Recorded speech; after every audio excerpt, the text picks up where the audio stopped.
அஸ்ஸலாமு அலைக்கும். பெற்றோர்களின் நலம் பேணுதல், உறவுகளை ஆதரித்தல் ஹதீஸ்லேருந்து ஒரு ஹதீஸ் பார்க்கலாம். சமையல்ல அவுது பில்லாஹி மினஷ் ஷைத்தானிர் ரஜீம். பிஸ்மில்லாஹிர் ரஹ்மானிர் ரஹீம்.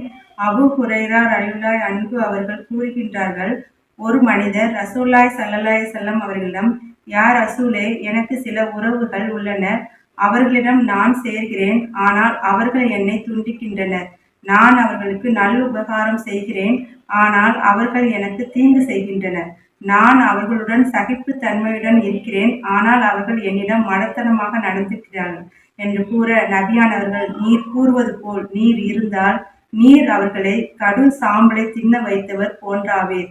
அவர்கள் வேதனைப்படுவர். நீ இப்படி நற்பண்புகளுடன் இருக்கும் வரையை அல்லாவின் புறத்திலிருந்து உதவுவர் உன்னிடம் இருந்து கொண்டே இருப்பார் என்று கூறினார்கள். நூல் முஸ்லிம். அஸ்ஸலாமு அலைக்கும்.